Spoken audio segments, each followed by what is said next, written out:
And I'm really glad now to introduce the next panel that, in a sense, connects really well with the keynote that we just had, because now we enter into the depth of ISIS media strategies and also countermeasures.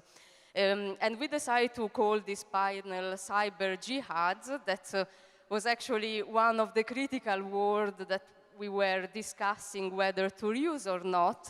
And I had a great conversation on that with the moderator, Frederike Kaltheuner, that is going to introduce the panel.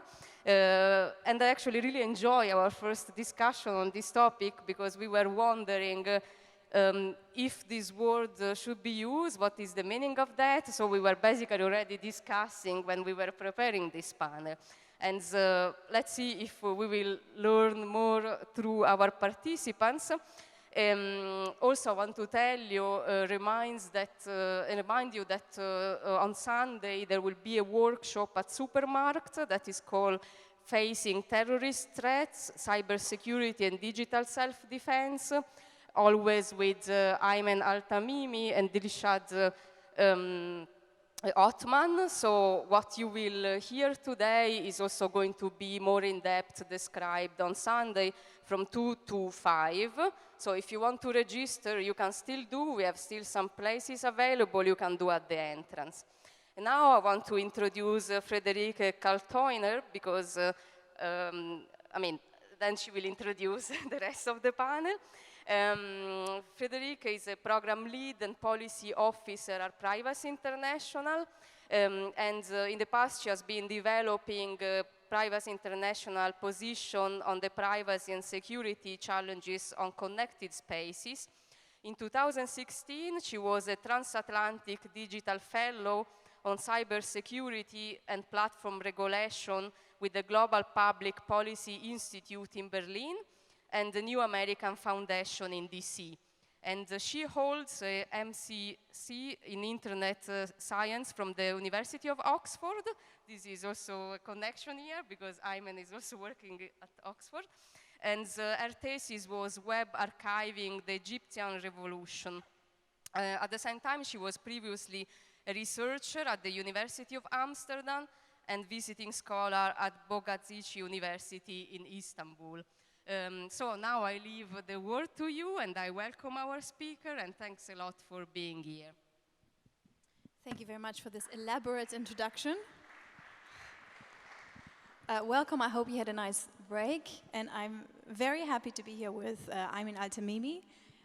He asked me to give a very brief introduction, which is what I'm going to do. He's a fellow at the Middle Eastern Forum, and he loves to collect Islamic State documents. Also with me is Dlshad Othman. He's a digital security advisor for Internews Network.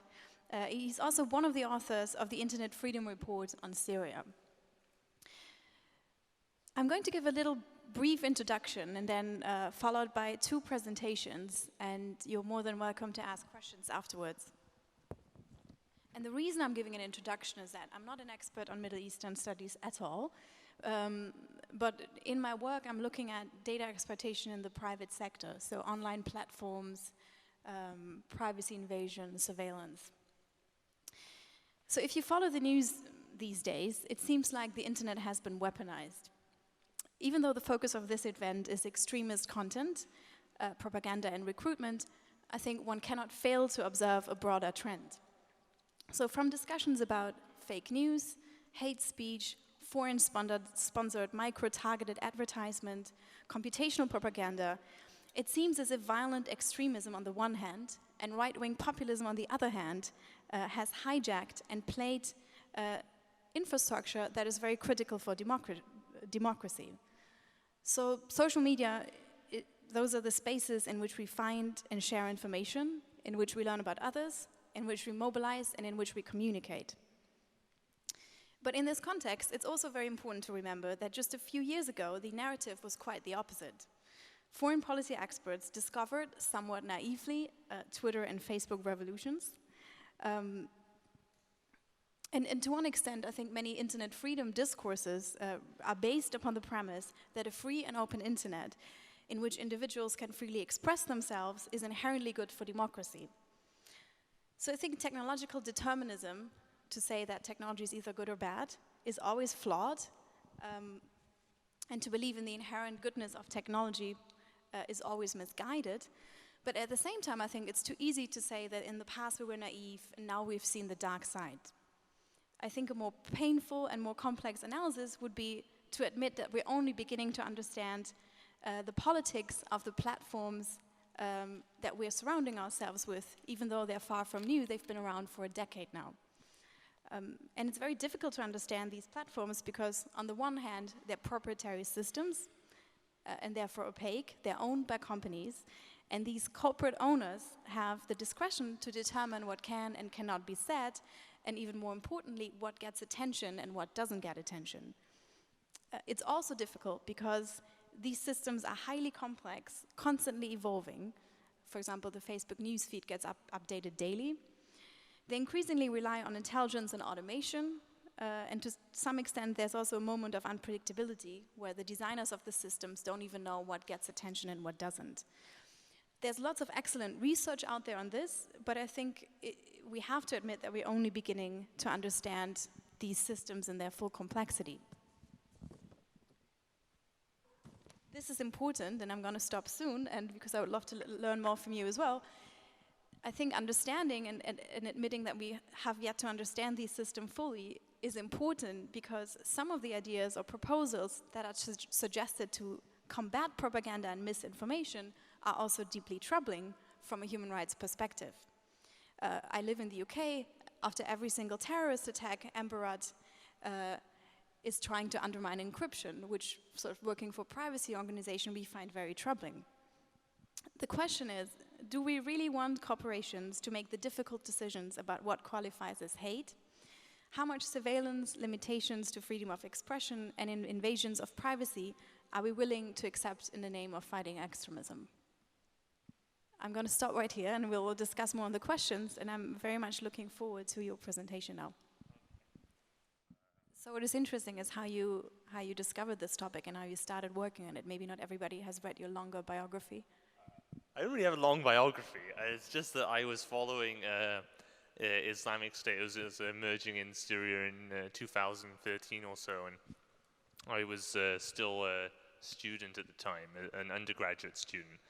And because of the way that the media content was disseminated at the time, I mean, Twitter was the main platform, but it was also a very, very irregular means of distribution.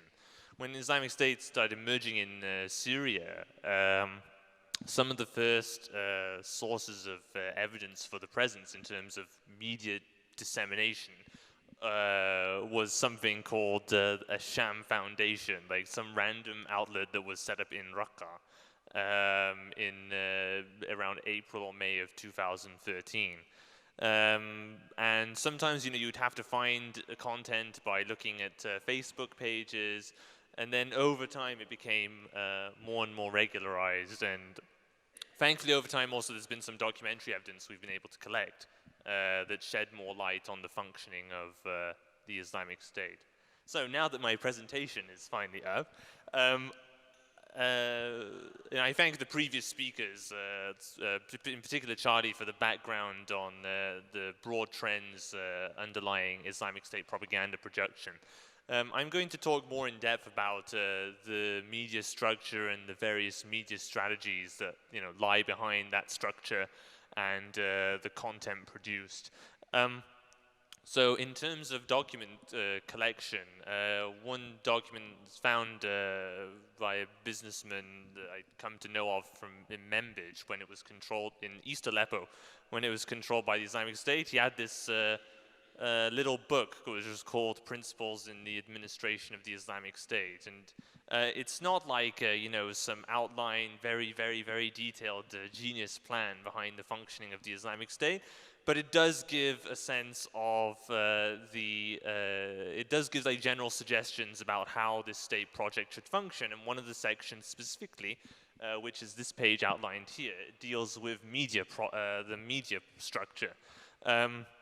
So it suggests, for example, to set up a central mother foundation or central foundation.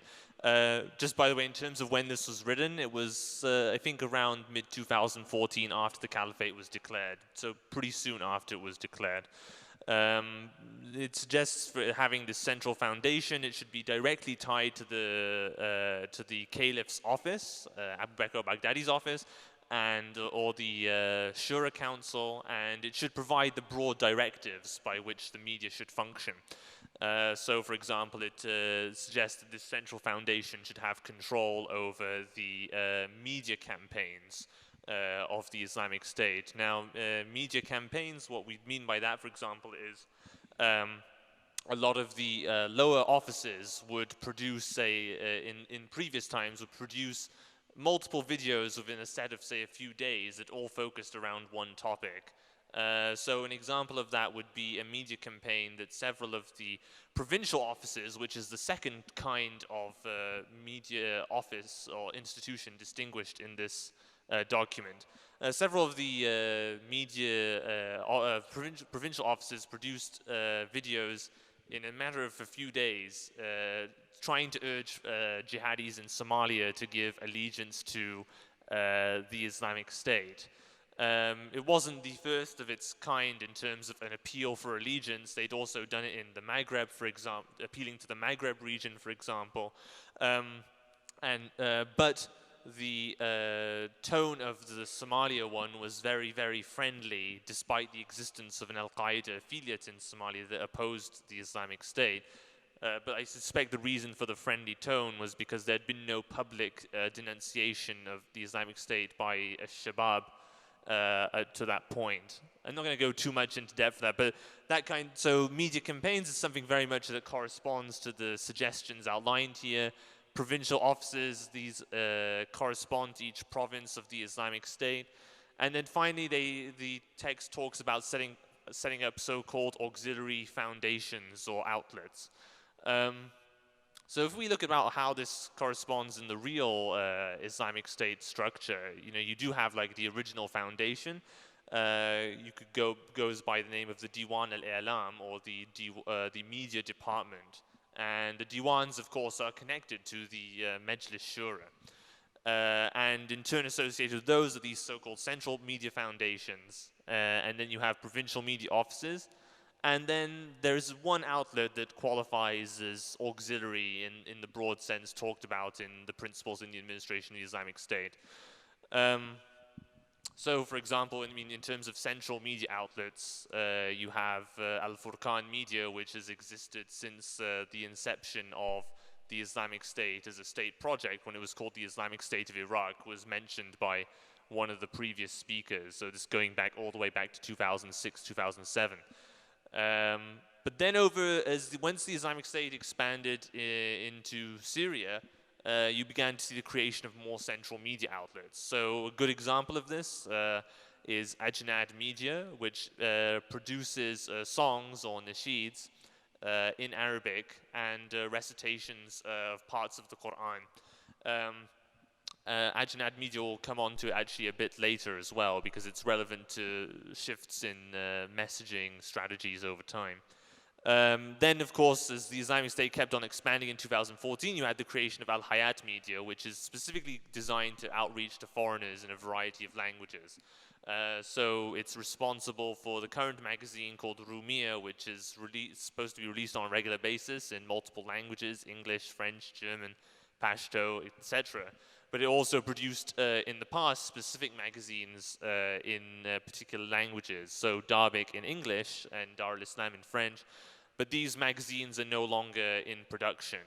With Darbic, it seemed fairly clear why it stopped production, because once the Islamic State lost control of Darbic in Aleppo to the Turkish-backed Syrian rebels, I think it kind of lost its significance in playing up the idea of apocalyptic messaging and the final clash with the West.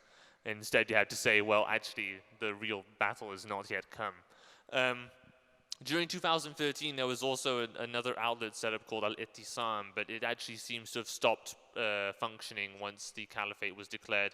I mean, the idea of it was to produce videos, series, for example, Windows on the Land of Epic Battles, and it was, they produced a variety of different kinds of messaging aimed at different constituents. So, I mean, for example, there was one video from November 2013 by this outlet that had Iraqi Kurdish fighters speaking in Kurdish and addressing threats to the Kurdistan regional government, clearly designed to, you know, appeal to jihadi recruitment, appealing to recruit Kurds. Beyond this, you have, you know, the radio station. This was mentioned by Charlie, and the Naba newsletter, which is exclusively in Arabic and distributed on a weekly basis. Then you have the provincial media offices. So again, this corresponds to the outlines and principles in the administration of the Islamic State. But these first actually began attaining prominence in 2013. So I mentioned when the Islamic State first emerged in Syria, trying to track its content was very, very haphazard indeed. You would have to go on Twitter and find some of these outlets that might put out content of the Islamic State, of say, ISIS murals in a particular region of Syria, or you might have to go to a Facebook page to try to find it. What the provincial media accounts are doing, of course, is they try to streamline more of that content and make it less haphazard and put it all into one official stream in a particular region. And so in theory you should have, as of now, and it expanded over the course since 2013, you should in theory have around 35 provincial media offices in concordance with the number of provinces of the Islamic State that officially exist, 19 in Iraq and Syria and 16 outside. But what you also have more recently are quasi-provincial media offices. And what I mean by this is media output of very similar kind and content, like photo releases and videos from areas where the Islamic State militarily operates but hasn't declared a province. So an example of this would be Somalia and Bangladesh and East Asia, or the Philippines is more commonly known. There's often been misconception among analysts who follow this that they thought the Islamic State was declaring new provinces in these areas like Somalia and Bengal and Bangladesh, but actually they haven't done such a thing. They haven't declared a province since June of 2015 when they announced a province in the Caucasus. So even though these are not officially provinces, they're actually, some of these places are way more productive than official provinces of the Islamic State now. Like you have stuff from Somalia, and whereas, you know, like the Caucasus province is almost completely dormant.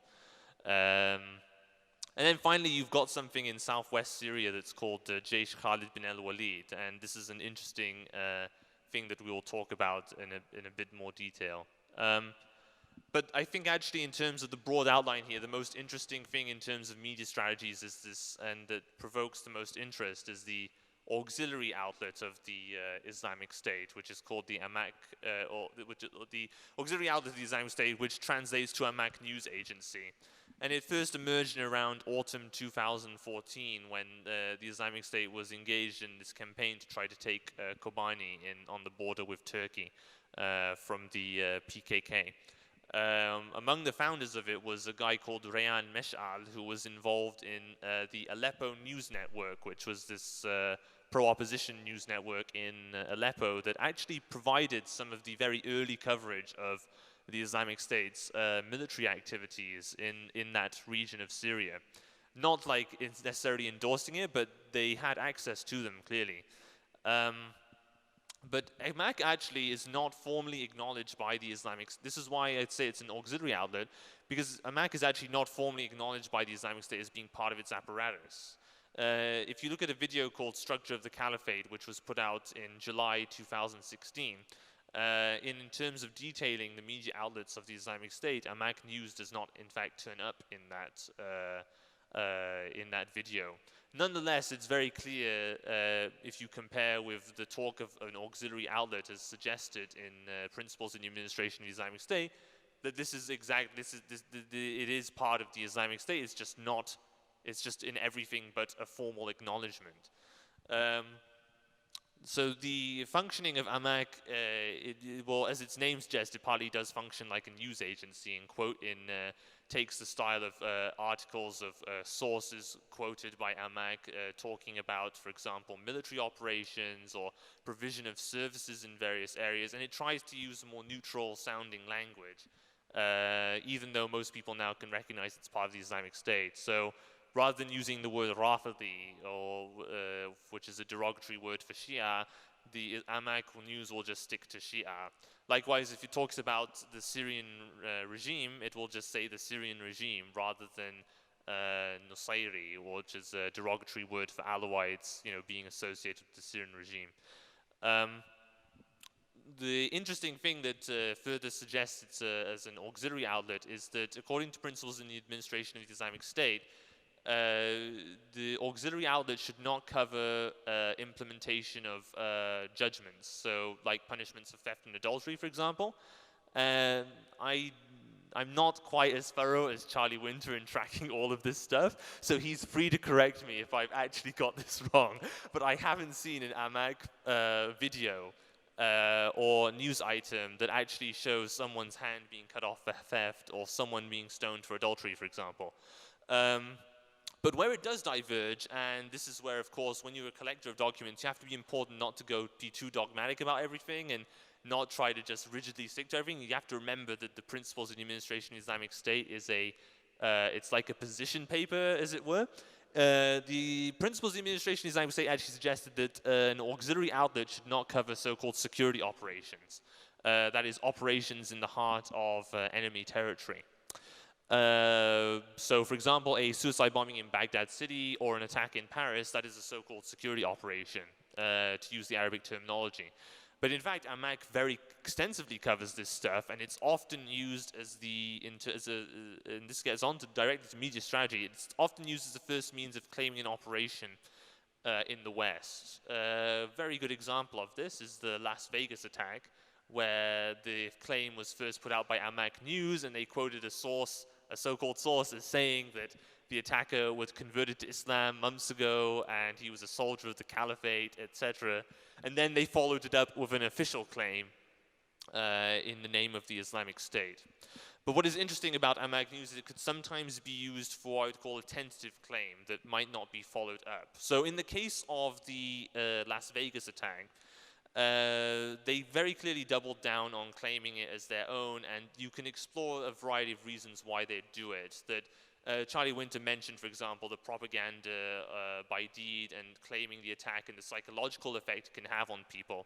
I think actually in the context of Las Vegas, for example, one very obvious reason to double down on the claim would be to try to play on, conspiratorial politics in America and conspiratorial media discourse, so that even if, like, say, the FBI finds that there's no link between the attacker and the Islamic State, they'll say, well, actually, this is a cover-up to cover up Islamic terrorism in the US.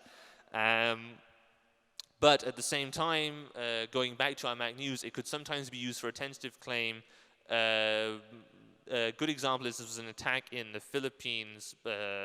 Someone broke into a casino and killed dozens of people, and the AMAC News quoted a source as saying that the attacker was one of the soldiers of the caliphate. But there was no subsequent evidence to show that that was actually true. And to my knowledge, and again, Charlie Winter could perhaps correct me if I'm actually wrong about this, please do, is that the claim was not actually followed up beyond AMAC. So, although pretty much everyone recognizes AMAC as part of the media apparatus of the Islamic State, in just limiting the claim to AMAC, the Islamic State can play a game of saying, well, actually, we didn't claim the attack. We just had a source say to AMAC that the attacker was part of the Islamic State. But, we never followed it up. We didn't officially claim it. So it's an interesting manipulation the manipulations that go on with the use of AMAC News. And I think it's the most for me, it's certainly the most interesting part of the Islamic State's media apparatus and its strategies. Going more on to just the content and the strategies that underline the themes of Islamic State propaganda, Charlie Winter has already mentioned some of these in his presentation, like governance, the portrayal of ordinary life. Interesting theme is also nature. But then you have military things like battles, depiction of brutal executions, the depiction of the suffering of Muslim civilians living in Islamic State territory, and then individual items that say might highlight martyrs and so-called martyrdom operatives or suicide bombers. We have found some documentary evidence that shows, you know, how say the production of an item might work. This is from Raqqa province, and it details the activities of the Diwan al-Khidmat, or the services department, in planting trees in various areas. And it asks the media office in the provincial media office in Raqqa is requested to cover those to cover that work. Likewise, similar example, actually touching on a different theme, would be an internal report of Dawah activity that I found from the Ramadi Belt area in Anbar in around the summer of 2015, and it mentions the media activities to be done by the Dawah office of the Ramadi Belt area. So, for example, they mention visiting damaged mosques and, you know, taking photographs of them. So, of course, the implication is when you have damaged mosques and you put photos of them, you say, well, look how barbaric our enemies are, and that they wage war on Islam by destroying symbols of, you know, of Islam and Islamic identity. By the way, how much time do I have? Still a little bit. Okay. I just show here some recent examples of various things that the Islamic State has put out. And so the Jaysh Khalid bin al-Walid I mentioned, based in southwest Syria, it's an enclave along the Golan Heights. Like Amaq News, actually, it has not been formally acknowledged as part of the Islamic State, but it is for all intents and purposes. They follow the same media style, they do the same kind of themes of production. And if you talk to people who are part of the group and their supporters, as I have to do as part of my research, then they regularly mention, you know, being part of they're part of the Islamic State. Charlie Winter mentioned about the decline of the general focus towards military operations. Well, the Jaysh Khalid bin al-Walid is an exception to that trend in that it actually is portraying implementation of governance. So whereas the Islamic State has been contracting everywhere else in Iraq and Syria, this enclave remains in place in the corner alongside the occupied Golan Heights, and it has developing governance offices like the HISPA office here, and I have some internal documents that show, you know, the growing number of regulations, for example. Banning Nike logos on T-shirts. So this has come much later than the Islamic State's original ban on this in places like Raqqa. But it's the same kind of pattern as they consolidate and develop their administration in their areas of control. But most other areas of the Islamic State are not like that. So from Euphrates province, this is a depiction of military operations, and this is overwhelmingly the norm now in the Islamic State's overall media production. Sometimes you get some cool nature photos like this one from, it is pretty cool, I have to say. It's from Afghanistan and depicting snowfall. They did similar thing in Somalia, for example. And I think the goal of that is to try to say that look how beautiful the areas are where we operate. And of course, it's aesthetic appeal to their supporters in particular. I think, though, in the future it could be remove the logos and you could make good advertising for tourism to these areas. I just also talk about some general shifts over time. Charlie already mentioned this about the move to closed forums on Telegram. And I think as Charlie argued correctly, I don't think that's because they wanted, this is like a master plan, they wanted it. You know, in the ideal world, they would be on Twitter, freely operating, and you know there were a number of media strategies we observed in the time when they were so prominent on Twitter, like for example hijacking hashtags, you know, say associated with the World Cup, for example, to actually frighten people into saying, you know, the Islamic State is, you know, coming to Baghdad, for example. But now that, you know, that no longer exists, so you have to move to these closed forums on Telegram. And also you have the rhetorical emphasis on the state remaining rather than expanding, even if it doesn't control territory. So most people are probably familiar with the slogan of Bakr or Tatamedded, or remaining and expanding, but now it's really just the focus on remaining. And you see this, for example, in the recent song releases by Ejnad Media, which have the following titles. All of this is about this not being vanquished by the enemy.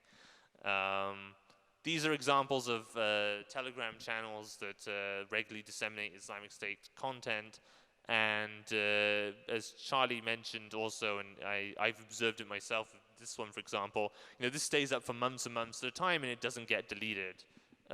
Although there was like a spike to try to crack down on these channels when the Paris attacks happened, the fact is a lot of these channels, for example, they only have a couple hundred members. And you can only access them by invites that are temporarily put out. And they just keep on going for months and months. So partly there's a recognition of difficulties in operating on the internet and the need to nonetheless appeal to at least your supporters. And so turning inward to these closed channels.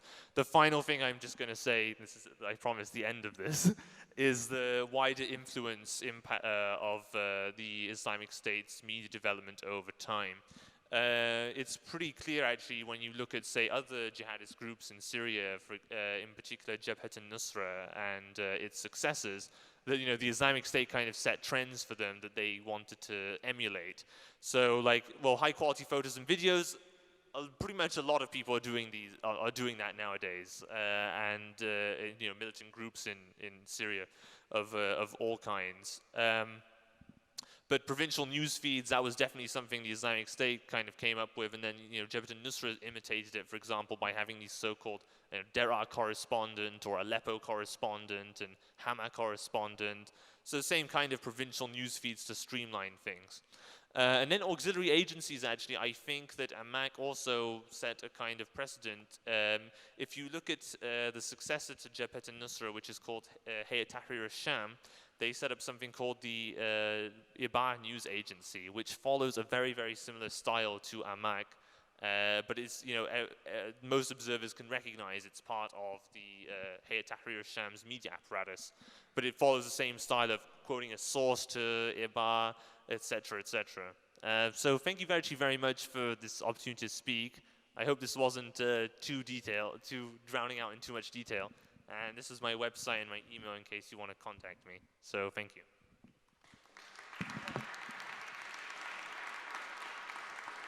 Thank you very much. Thank you very much. I'm looking forward to the next presentation. Do you also want to introduce yourself a bit more elaborately? Yeah, sure. No? I don't think it's working. Yeah, it's better. Right, hello everyone. Thanks for having me here. I'll just give you a little background. Currently I work as a digital security advisor for Internews Network in Washington. Okay, closer, okay. In Washington, D.C., and being Syrian, I've been working on the digital security side of the conflict in Syria, starting from the uprising in 2011, and then we've been witnessing many groups showing on the cyber conflict space, like the cyber jihadists. At the beginning, cyber jihad is not a new thing. It's not something that ISIS created. But way before, during the 2006 war, during the Gaza conflict, for example, every time there was something, there will be a wave of cyber jihadists or decentralized hackers that they organize themselves on social network to do some, I would say, elementary level cyber attacks, like hitting websites, doing some denial of service attack. Just, I will be using a lot of technical terms. I'll try my best to explain, but in case if I missed something, please raise your hand. So these kind of attacks, they were decentralized and organized, mostly carried by teenagers that they just create a Twitter profile and they will add Al-Qaeda flag and start tweeting or asking for support to take down a specific website. But the actual cyber jihad, or the idea of organized hacking group actually started, I'm not sure, okay. Okay, actually it was inspired by the Syrian Electronic Army. The Syrian Electronic Army is, it's the same thing. It started with a group of hacktivists, social network users, trying to hack websites like this or comments on Western news outlets using comments that it's pro-regime, saying that this is a war on terror, those are terrorists, do not believe them, and stuff like that. But then when the Syrian Electronic Army activities became more organized, there are a lot of heads, cybersecurity experts heads, showed up on the level, and they became the leaders of cybersecurity, of the Syrian Electronic Army, which led to an actual hacking group that they did a lot of hacking attacks. They hacked the White House, President Obama campaign in 2012. They hacked almost 17,000 accounts of Syrian users, mostly activists online. They developed malware. They carried denial of service attack. They literally flood the internet space in Syria with malicious codes and malicious software. So the cyber jihad, actually, with declaring ISIS in 2004, when the hacker Junaid came to Raqqa city, that was the time when actually cyber jihad became an organized part of ISIS military, I would say, because most of their attacks, they were literally organized. This is another example. This is one of examples of not well-designed malware by the Syrian Electronic Army, which fakes an encryption chat. So this is this software claims that it will help you to encrypt your Skype chat. So you will be downloading this software, and then you will click on encrypt my chat or decrypt my chat, and this will help you to encrypt your conversation, supposedly. But actually, it's a malware, which means it's a malicious software that actually captures your conversation, your username, passwords, and it sends that to the Syrian Electronic Army team. So ISIS followed a lot of these strategies, literally followed the same strategies by flooding Western websites with comments, by building not very well malware, but effective. They did a lot of phishing attacks, which I will be commenting on now. What led to this internet conflict in Syria, cyber conflict? Whenever there is a military conflict on the rise, I would say, for example, Aleppo operation, the Syrian Electronic Army will become more active. Same thing for ISIS. ISIS, they had a huge army of media experts and good users of social network. I mean, good as technically. But at the same time, they had this organized also group of taking chances and exploiting opportunities to hack into journalists or to hack into what they consider as opposition, at least to uncover them in places where they control, like in Raqqa cities. Many journalists got killed by some technical mistakes that led to uncover their activities. Syria, on the internet side, is a totally decentralized country. When I say decentralized, I mean the infrastructure in Syria is not controlled by one entity or one group. Before 2011, the Syrian government was in control of the infrastructure in Syria. But then every day, the Syrian government is losing control over territories. As a punishment, they disconnect these areas from the internet, which led to activists start using VSAT, which means satellite internet connections, or actually bring connection through cables and microwaves from neighboring countries like Turkey or Lebanon or Jordan. These decentralizations made the things more complicated because a guy who owns a coffee shop in Raqqa with a VSAT can actually surveil its own users. There's no regulations, there's no policy, there's no law, nothing. So that gave groups like ISIS the freedom actually to be more controlled when it comes to the internet. The situation is still as it is. Whenever Syrian government is taking back areas, they connect the area to the internet. So it's a punishment action that's really taken by the government to disconnect areas. Again, the cyber activities or the online activities of jihad, cyber jihad, started with doing some simple stuff like this. This is the original photo, for example, and they photoshopped it and they used it. They adopted it actually for their own purpose. Same things exactly on their hacking activities. A Citizen Lab actually is a university.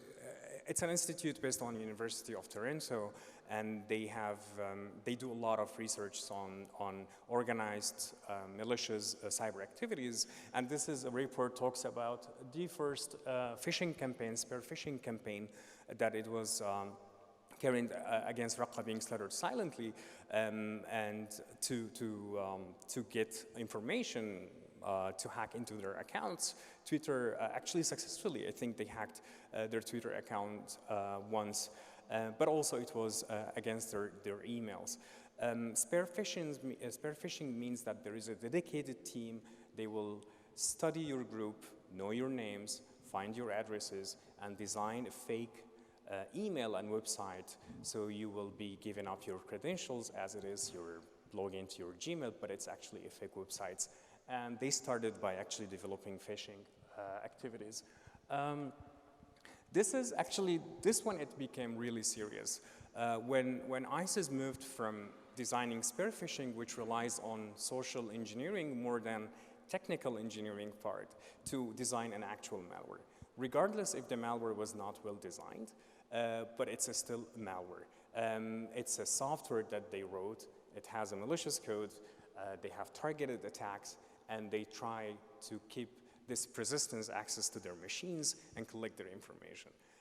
At the beginning of the Syrian Electronic Army, we were talking about this is serious, and a lot of security engineers, after doing some reverse engineering to those malwares, they were making fun of them. They were like, well, they're just kids, don't take them serious. But then things became really serious when they hacked into the White House campaign. Same things for ISIS. They started with this not well-designed malware, but things carried on. This is so interesting. So the cybersecurity, it's just fascinating how organized is ISIS when it comes to the cyber or surveillance system that they have in place. It's not just spear phishing attack. It's not just denial of service attack. It's not just malware, but actually an actual surveillance cameras that they have in the city where they actually watch the city. So imagine if you have access to hacked machines that's fitting you with information about real information, pictures, emails, or you have those army of supporters that they follow, collect information, plus you have CCTV cameras in the street. You can do a lot. Another fascinating things about ISIS and how they adopted the Syrian regime strategy in fighting internet or freedom on internet was actually when they started punishing people for using internet. The internet, especially in Raqqa, was on and off. So one day ISIS will prevent internet, one day they will allow it in specific internet cafes. And that showed that they have an actual active body who design policies and strategies. So they decided to close all the internet cafes once, and then they announced that to open an internet cafe, you have to obtain a license and pay the fees. But it's not this only. Obtaining a license means that there will be a surveillance team. They will show up every time. They will inject malicious software in every single machine to watch whoever is using these computers and why and who they are. But also another strategy was also to reduce the amount of users is by to push prices to go up. Internet was expensive in Raqqa. When we're talking about 1 megabyte of being 10 Syrian pounds, I mean, I'm Syrian, I know 1 megabyte is nothing today. You load your Facebook update, this is a 10 megabytes at least. So 10 Syrian pounds is really too much money. So it's either by forcing access into specific allowed licensed internet cafes that probably they're their supporters and they're giving up information, or prices they will be expensive so nobody can afford it. This is one of the emails that I worked on. I've been helping some targeted websites in hosting them on some infrastructure that I have full control over, I take care of. And this is one of the email servers. This is a really smart attack. So what they did is they created an email server. So let me make it easy for you. How email works, there is two main protocols, SMTP and whatever protocol, which is IMAP or POP, that receives your email. So you have a domain, which is, let's say, mydomain.com, and this mydomain.com is linked with your email server. Now, to receive your email, if I decided to send an email to info@mydomain.com, you will be the 100% receiver because your domain holds the information of your receiver. But I can easily fake a sender server, an exchange server that it can send. I can claim that this domain is mine. There might be some advanced system. They build certificates to authenticate these emails, but majority of those email systems don't have such things. So in this email, it shows that actually this is a anti-ISIS. I'll use anti-ISIS term as it's another friendly website for ISIS. So it was targeted for a while. What they did in this example, they actually set up an actual email server somewhere on the internet, and they went through the process, which it might take 4 to 5 hours to some experts to do this, and they set up the fake email thing, and they start sending email to the team from that email. So imagine you're receiving an email from your colleagues. That's exactly what happened, but it's actually a fake email. And inside that email, there was a malware. Now, in analyzing the header of the email, I was able to collect the server of the IP server of this email server, and it's actually a hacked website for a pizza restaurant somewhere in Europe. So what they do is there are actual hackers hacking not well secured website, and then they build their own malicious infrastructure on that to initiate attacks. But then also, so it shows you that actually the team leaders are really good, expert, geeks, but at the same time, the actual soldiers that they're doing actions are not expert. So I tracked some IP addresses of the email servers from the browser, and I found two IP addresses, one from Qatar and one from Turkey, and actually those IP addresses were linked to a mobile. So what happened is, I guess there is a group where this team leader hacker set up this email and then start sending username and passwords. Hey guys, log into this email through this link and start sending these malwares to those guys. And they did that without protection, without hiding their emails, and that tells me that those guys are not experts. But at the same time, there are experts. The team leaders are experts. 2 points I want to comment on. I'm still comparing the Syrian Electronic Army to ISIS cyber jihad because the strategy of Syrian Electronic Army was so powerful. It worked well in Syria, so why not duplicating it? So they are really duplicating whatever Syrian Electronic Army did, but the only difference which freaks me out is those guys are mostly foreigners. They hold European passports. They have bank accounts. At the same time, Syrian Electronic Army are a bunch of Syrian citizens. They live in Syria, majority of them. Because of sanctions, they have no access to online banking system. Because of sanctions, they cannot buy a lot of softwares and license. But the other guys have a lot of access and power to purchase, to pay for hackers, to other hackers to do denial of service attacks. And I've seen that many times comparing to the Syrian Electronic Army. The volume of denial of service attack against anti-ISIS websites was way higher than the volume of denial of service attacks against opposition websites, which means it's easier for them to go on the dark web and pay someone 200 euros to initiate a 1 month long denial of service attack to take a website. With all complicated things now that's going on, the activities of ISIS, pro-ISIS, cyber jihad unit, whatever it is going down, and I think it's because of what's happening on the ground. But the cyber jihad as a concept never died, and it might restart again whenever those fighters are going back to their countries. Thanks.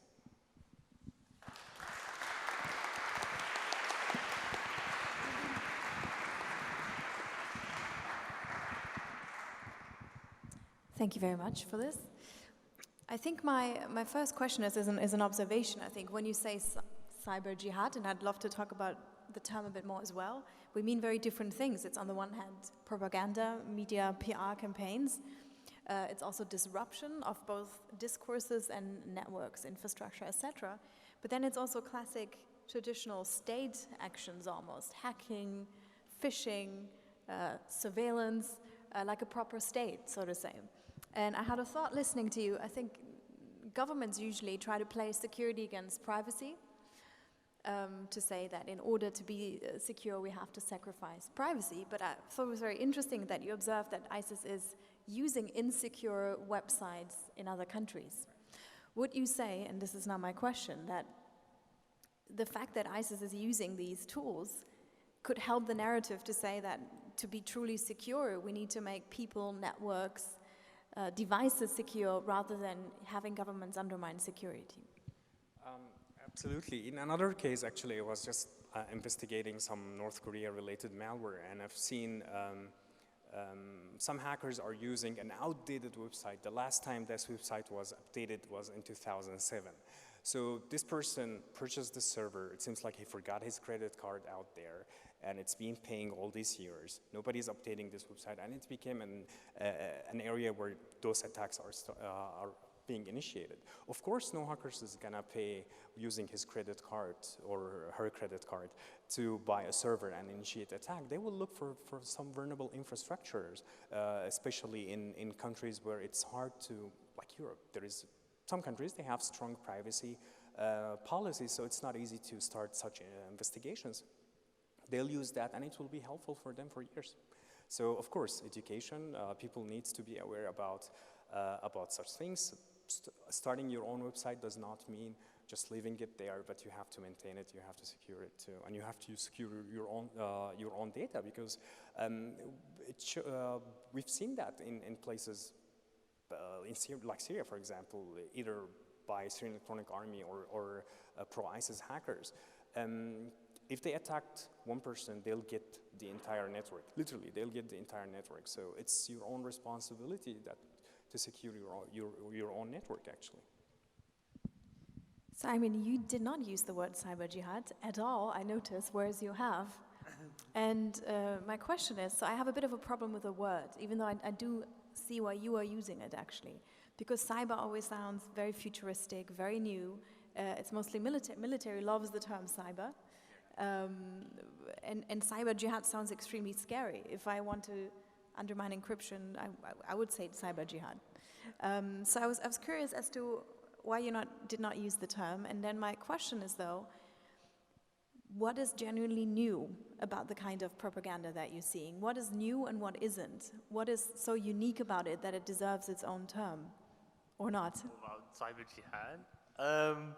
No, I mean, I don't place so much significance on the term. Like, I understand why you might use it in reference to a jihadist group, but it just doesn't mean too much, because as Dlshad emphasized, with the Syrian Electronic Army, this is pro-regime, but no one calls that Assad jihad or Assad cyber jihad. So, I mean, in a way, really, there's continuity with other factions or militant groups using hacking and malicious software and other techniques to further their own agendas. So, for me, making cyber jihad so unique, it doesn't seem such. I'm not so convinced by it. But you did describe a lot of techniques that are used in public relations, propaganda, whatever you want to call it. And it was very fascinating to listen, but I was wondering, what is genuinely new about it?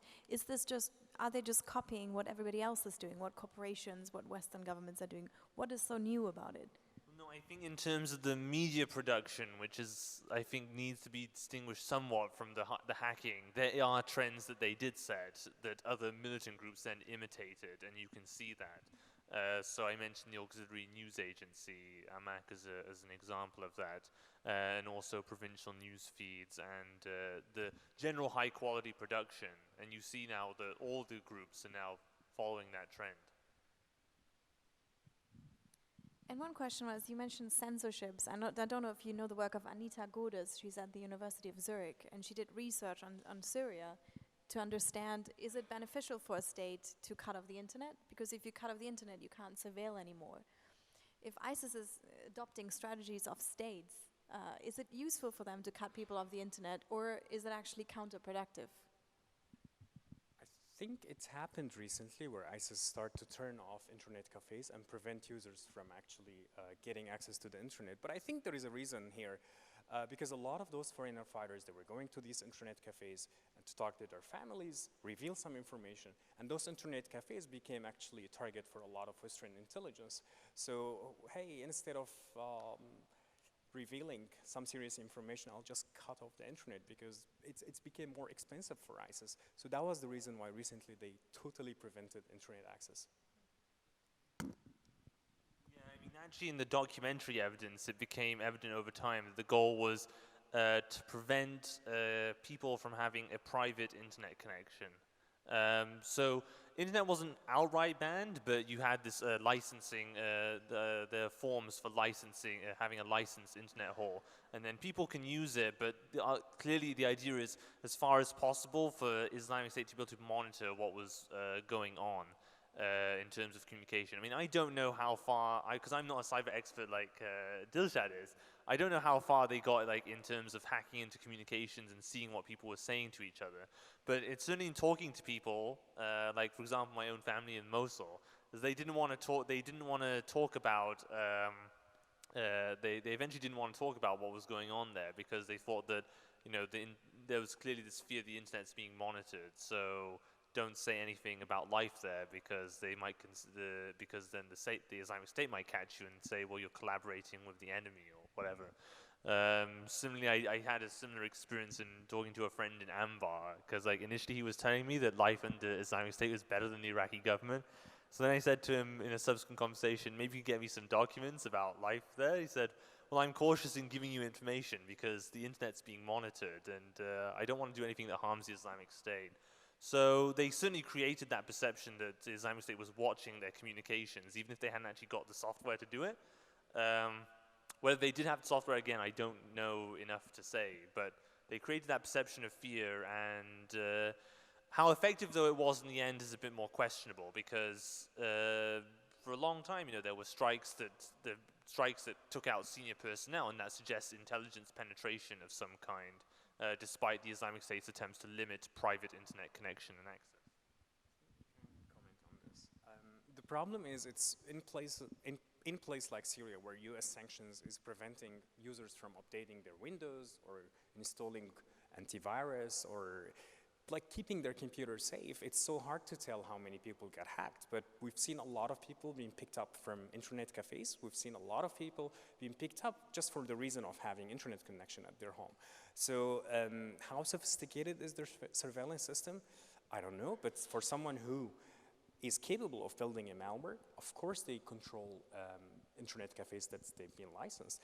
And a lot of people got picked up from internet cafes immediately while they are having a conversation. I mean, same thing for satellites. A lot of people got arrested for just having internet. Yeah. Are there any questions from the audience?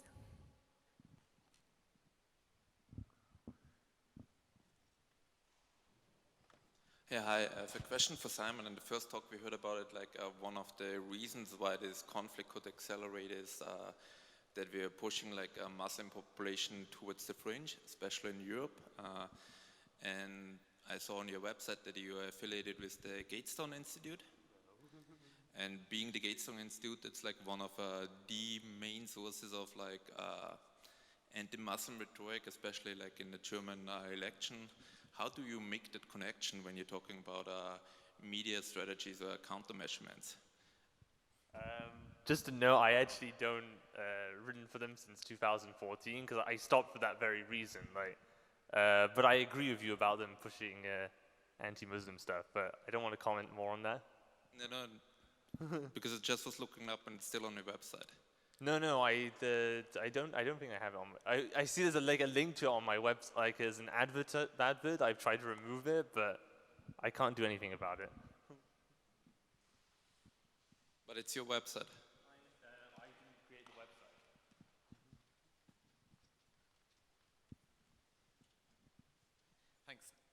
that was really interesting, both of you. I have a question for each of you.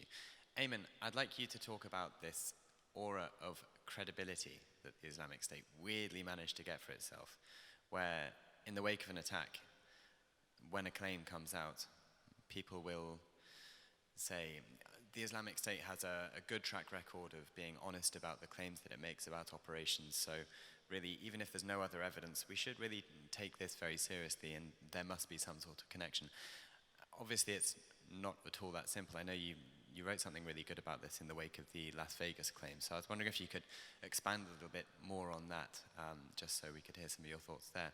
And Dlshad, I wanted to ask you just how big a problem you thought this was. So when you were speaking, I remembered that at the end of November, I think it was end of November 2015, George Osborne, who was, I think he was Chancellor in the UK at the time, he pledged 1.9 billion pounds to go into he said it was going into counter-terrorism information security. The claim was that the Islamic State had developed the ability to attack the United Kingdom through its infrastructure. I mean, at the time I thought it was ridiculous. I still think it's ridiculous now. I mentioned earlier about the Islamic State being a useful label to get certain things through. I wonder if you could talk a little bit about that, and if you think that perhaps the formidable nature of the Islamic State's hacking capabilities has been a little bit exaggerated, or if you think we're missing something. I'd be interested to hear more about that. Thanks. Okay. On the aura of credibility, yeah, you're right that there's, because of the frequency of attacks that have occurred, that there's an instant reaction whenever something does happen to say, well, let's monitor what the Islamic State might or might not say. And it's an instinct that's been widely developed. Yes, in terms of credibility, rather than actually trying to take things on a case-by-case basis, I think the general problem has been about wanting to leap to one conclusion or another. It's like either they're always reliable or like it's all just like total opportunism. But in reality, everything has to be taken on an individual basis. Because sometimes, when you had the Orlando attack, there was a sense to dismiss it and say, well, he didn't have anything to do with the Islamic State, and then subsequent transcripts showed that he, had quite clearly been following Islamic State propaganda and was well familiar with it. And then on the other hand, though, with Las Vegas, this is something that's, really not been proven at all.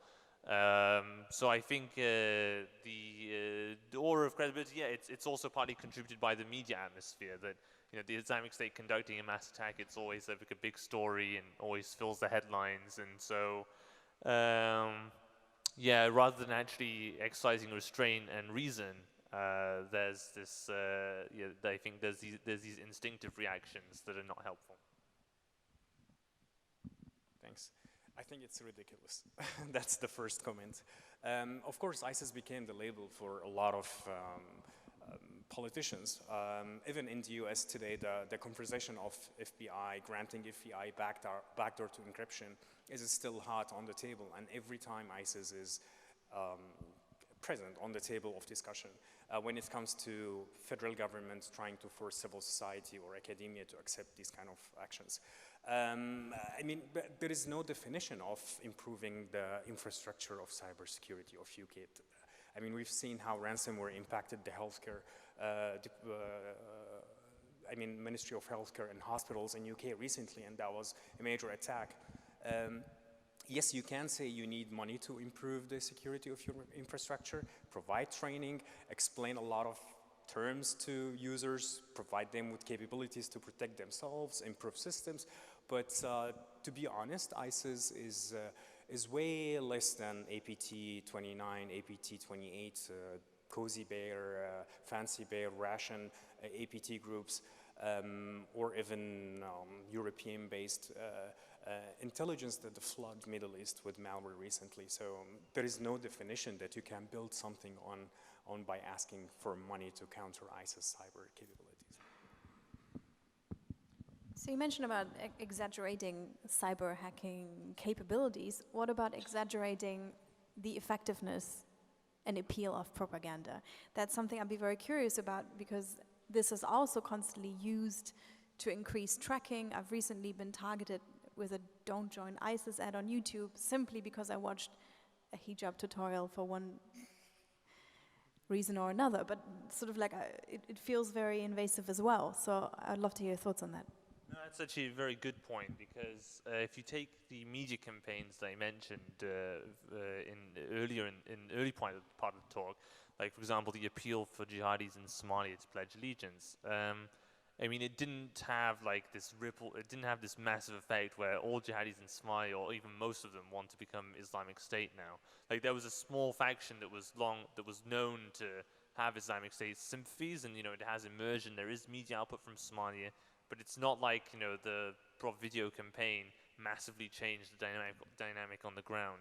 It's actually the case, I think, for a lot of the Islamic State's video campaigns. Like, similarly, they try to monopolize the Palestinian cause and say that, to turn it into one of, jihad for the Islamic State against Jews. But, I mean, the Palestinian cause it remains overwhelmingly nationalist rather than, anything Salafi jihadist.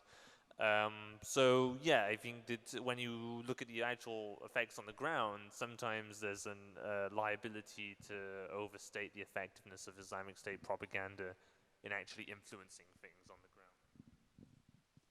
Are there any more questions?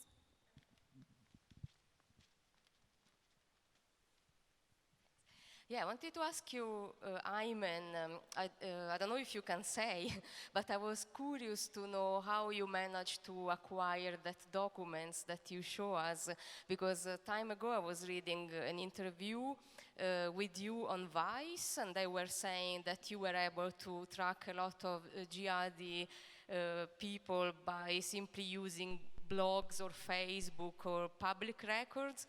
So I would like to know if you were just through public record information, or you have other strategies that you can All right. That's a fair question. I will answer it. So I have like a raw archive of things, and for that I've actually put in as much public stuff I could find as possible. There are a variety of sources for that. So for example, actually, some of the early work in putting out documents was done by Ruckers being stored silently. And when I was asked about this by Washington Post, they said, look, some of the documents that get put in public domain, they come from anti-Islamic State activist groups that were doing this good work on the ground. Others, though, they came from obscure Facebook pages or obscure Twitter accounts. For example, I remember in around the turn of late 2014 or early 2015, like there was this Islamic State guy in the Nainawa area of Tel Afar, and he was putting out copies of Unified Friday sermons. But some of these documents I showed in the presentation, though, are not public domain stuff that I could just find by looking at obscure corners of the internet. The one from the Principles of the Administration of Islamic State came from a businessman in Membridge who actually eventually disappeared, and I don't know for sure what happened to him, but I think he was probably executed in January of 2016 by Islamic State. Some of the others, though, they came, some documents, for example, have been collected by Syrian rebel groups that say might have helped defectors get out, or from prisoners, Islamic State prisoners they took. So, for example, in North Aleppo, there's a group called Ahrar Sharqiyya, which is originally from Deir ez-Zor in eastern Syria, and they had, as I understand, they have these kinds of connections of people in eastern Syria, but they also took stuff from, from the capture of Al-Bab in North Aleppo by the Syrian rebels, or when they took IS prisoners. So there are a variety of different means of obtaining documents, both public means or open source and private thing. Private collections I have largely not published them, so I've still got hundreds or in the thousands maybe of documents I've still not published yet. But hopefully I'll get around to doing it in the future.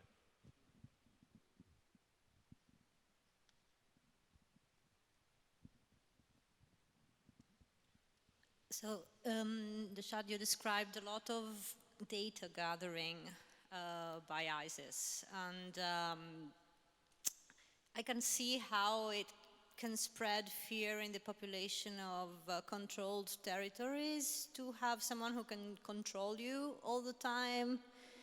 But also, I can't imagine there to be a very structured process for analysis of all this data that is being gathered. So I was wondering what, apart from single targeted attacks, what the goal would be, and if there is a goal, or if it's just uncontrolled trolls doing stuff and then not having a plan. Right. As you know, ISIS is very organized. Armed groups, they have Hizbah, they have other armed groups or security branches that they work for the benefit of ISIS.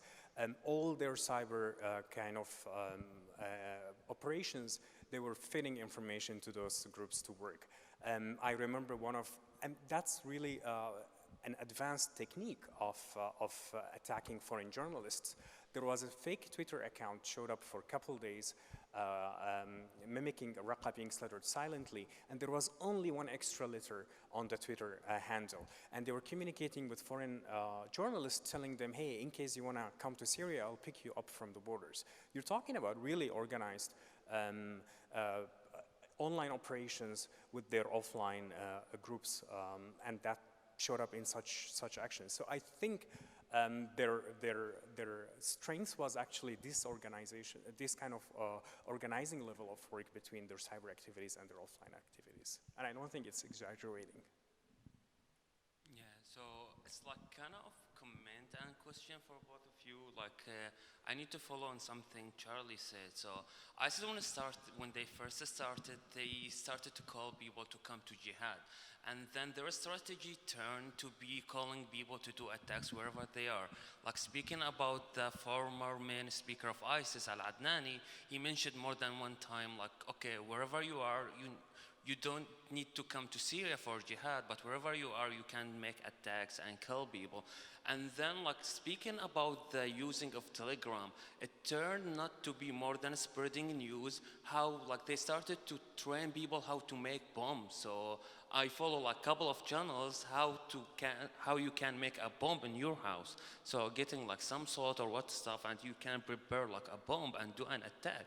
So this using of like the different way of using Telegram, and most of those channels were kind of secret, so not for public. You need like a link or invitation by person to get to it. And then how ISIS was able to track those people who want to do the attacks, because like in many cases we found out that like, okay, those attackers, they sent videos before they did the attacks to ISIS. So what kind of ways that they communicate, and those like stranger or like random people who are living outside in West or wherever, and they want to like be in touch with ISIS. So we know it's not easy. So that's the first question for you. And like the second question, speaking about the internet. So we've noticed that like, okay, the high quality of videos that ISIS was producing, and we heard that like part of this production took place in Europe and like in places outside of Syria. So the videos, most of the stuff were shot in Syria, transferred to people outside who produced that things. Because like looking or like talking about specific videos, they were like produced in really high technique that needs like really expensive application to have, and like really good computers to handle all these operations. And at the same time, like using the dark internet, like to buy weapons, guns, application or whatever, or even passports. So we tracked a couple of networks that they were using the dark internet to buy like whatever passport you need. So if you're like whatever and you want to come to join ISIS, they can get you like American passport that's stolen or whatever. So I would love to hear your opinion about that. I agree with both the things you said, actually, but in terms of the presentation, it was, I guess, more about, the media strategies. But of course, operational considerations for doing attacks, using Telegram as a means of communicating and channels instructing how to make bombs, for example. That's very important point. So yeah, I definitely agree with you. And on the conducting of attacks, sure, this is because doing it wherever you are, because the ability to migrate to the Islamic State in Iraq and Syria has diminished to almost pretty much impossible if you're on the outside. Like, you know, gone are the days when you had a Hijra committee. Well, it still maybe still exists in the IS administration, but they had the Hijra committee that could, you know, even if you were too poor to make the journey to the Islamic State, if you knew someone in the Islamic State, then you could have that person who knows you submit a bursary application to finance your trip to the Islamic State. But now, of course, Turkey closed off the border, and they don't have access to the territorial access to the border anymore in the way they did before, so it's pretty much impossible to join now. So that's a practical thing behind the shift from do attacks wherever you, from come to the caliphate to do attacks wherever you are. So again, I agree with you, and thanks for your input. For the use of technology for creating advanced or good quality video, I don't think Syria lacked like good computer or processing power. I mean, we had Al-Bahsa in Damascus, the top CPUs. You could have just get the top CPUs from the market. But also, let's not forget that all these equipments were coming from Turkey. The VSAT internet access, they were being shipped from Turkey. Computers, it's just easy to get it and smuggle it through the border. So I don't think having the computing power was an issue in the country. But experts, I totally agree. They're absolutely foreigners. Even the style of creating these videos, it's not Middle Eastern style. So definitely, it's either they're shipping the raw material to someone outside, or actually experts are inside and they are creating these videos. On the dark web in 2013, I've seen a couple of guides on teaching how to use Tor, how to enter the onion domains, and how to go to those illegal forums and purchase stuff and weapons and passports and stuff. Yeah, I've seen that. But to be honest, today when I see majority of ISIS are using Telegram, which is not secure comparing to Signal, I feel like there is that person who was leading the strategy of their cybersecurity is not there anymore. So that's why I don't see any shift to match the trends of what's out there now in the market. So that's why I see them on Telegram, not on Signal. So maybe now it's a time where actually their activities is going on the low, but maybe they will rise up soon. I think we need to wrap up for time. Thank you both.